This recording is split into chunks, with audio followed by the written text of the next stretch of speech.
And once again, very good morning to everyone. And as we begin, let me ask you something. And I want you to sit with this question today, not just answer it in your head and move on. That why do you want money? That is for sure. Everybody wants money. We can, in fact, if I ask you to raise your hand, some of you might raise both your hands. Yes, I'm also one of them. But now the question is, why? Right? Not the textbook's answer, not the polite answer, the actual answer. Is it because you're scared of what happens if you don't have enough?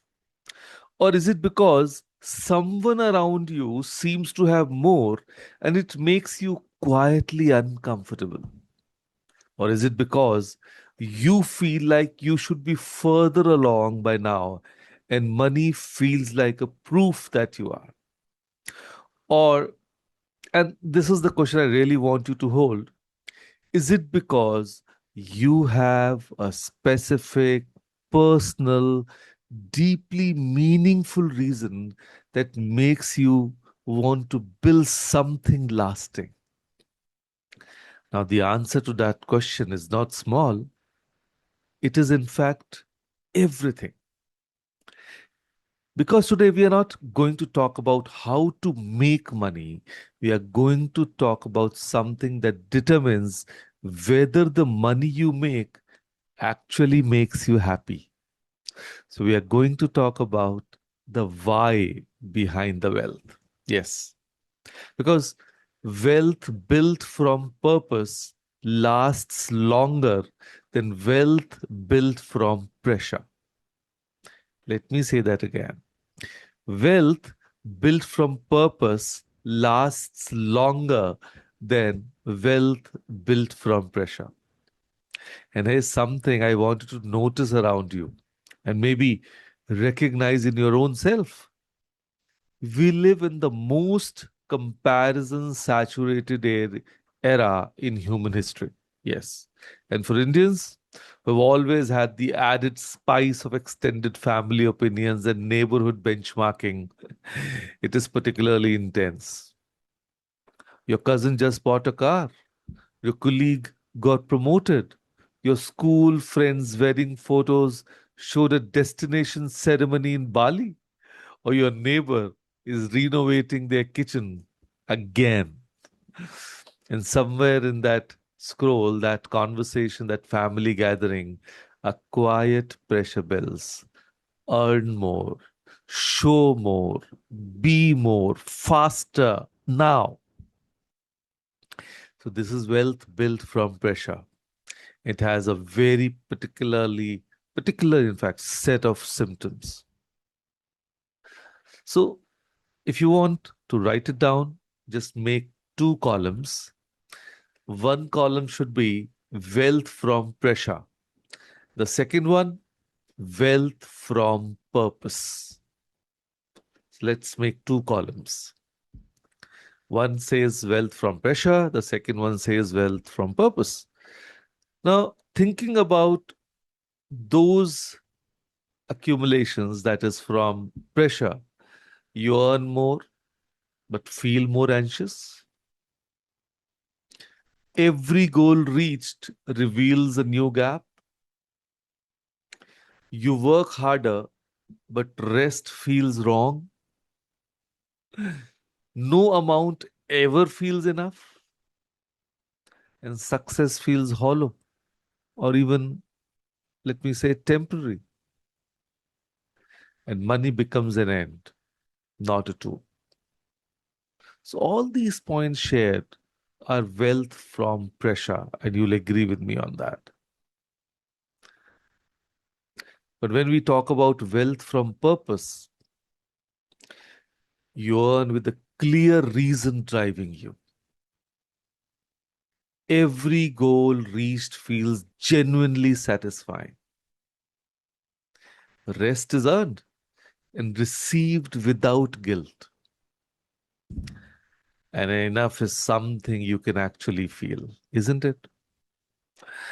Success feels aligned and meaningful, and money becomes a resource for living well.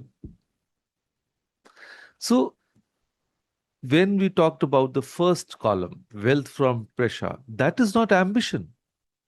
That is exhaustion wearing ambition's clothes. And let me show you what this looks like in real lives. Let me tell you about Priyanka, the woman who chased the number. She's 35, software engineer, set a goal at 28. I'll have 50 lakhs saved by 35. She reached it at 34, actually, 1 year early. And then she sat for a moment, waiting to feel something. The celebration lasted a weekend. By Monday, a new number had replaced it.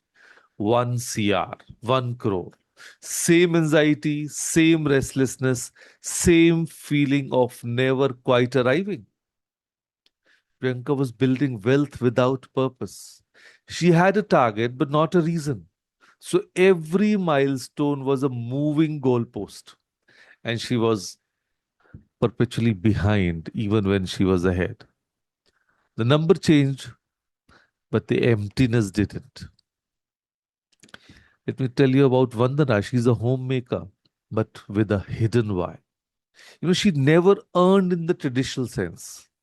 But 8 years ago, she quietly started setting aside rupees 500 every month from the household budget into an account her family didn't know about. Not secretly, just privately. Her why. She wanted to be able to pay for her daughter's coaching fee herself without asking, without negotiating, without feeling like a request.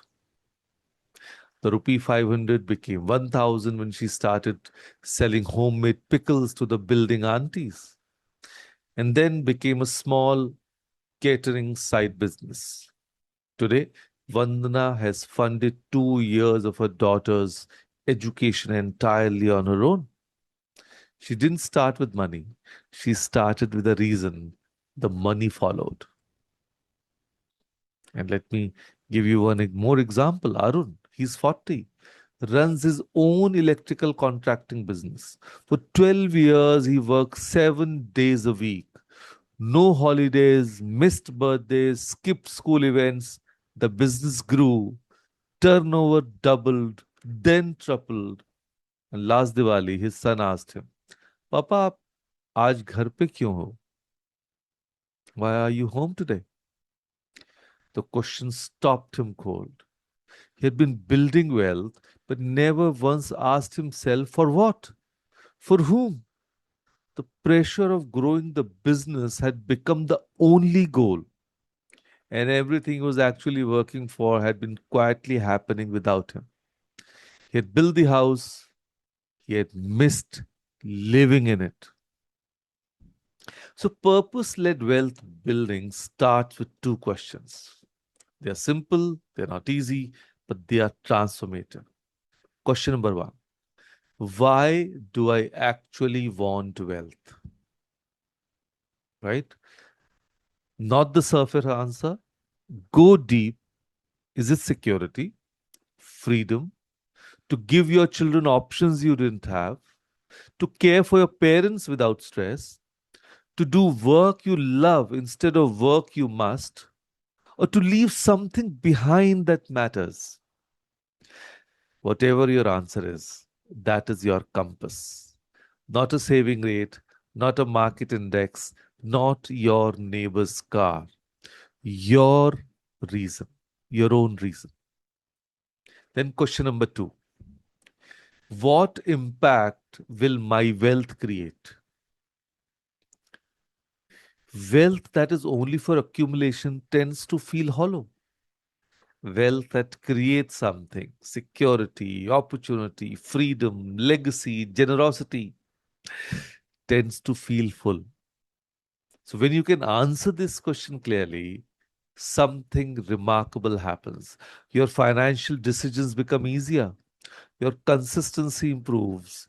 You stop making impulsive choices because your bigger why is louder than your momentary want. So, purpose fuels consistency. Pressure only fuels until it burns out. So, let me be clear about what I'm not saying. I'm not saying ambition is wrong. I'm not saying wanting more is bad. And I'm not saying ignore the numbers. What I'm saying is let your values drive the vehicle. Let the numbers be the fuel gauge, not the destination. Priyanka, when she finally sat down and wrote her actual why, found it was about retiring her mother from a job she had worked for 30 years out of necessity rather than love. That one sentence gave her clarity that a spreadsheet never could. Vandana's wealth building wasn't strategic, it was purposeful, and purpose, even in small amounts, compounds just like interest. And Arun, he restructured his week, took Sundays back, hired a manager. The business didn't collapse, it actually grew because he showed up with energy instead of obligation. So, when your wealth has a reason, it also has a rhythm. And that rhythm is sustainable in a way that pressure never is. So, I want to leave you with this today. There are two kinds of trees. Yes, two kinds. One grows fast because the conditions are forced, the soil manipulated, the growth accelerated, the yield maximized. It looks impressive early, but its roots are shallow. One strong storm and it goes. The other one grows slowly, deliberately. Its roots go deep, wider than the tree itself, reaching for water, anchoring in soil, preparing for seasons it cannot even yet see. It takes longer, but when the storm comes, it holds. Wealth built from pressure is the first tree, and wealth built from purpose is the second. So you're not in a race, you're in a growing season. You don't need to want more, you need to want clearly. The right why will build more than the right how ever could. And here is your exercise for today, the most important one I'll ever give you, your purpose statement. So complete the sentence once, honestly, from the deepest part of your actual self, not your Instagram bio, not what sounds good out loud. I build wealth so that I can complete the sentence. I repeat, I build wealth so that I can and fill the blank. Once again, I build wealth so that I can. And so write one sentence, then write one small action you can take this week that is aligned with that sentence. Keep this somewhere visible, not as pressure, as a reminder of the life you're building and why it matters. So build quietly, build meaningfully, build for something that matters, and the wealth will take care of itself. So, with that thought, thank you. Thank you, everyone, for joining us today. Thank you.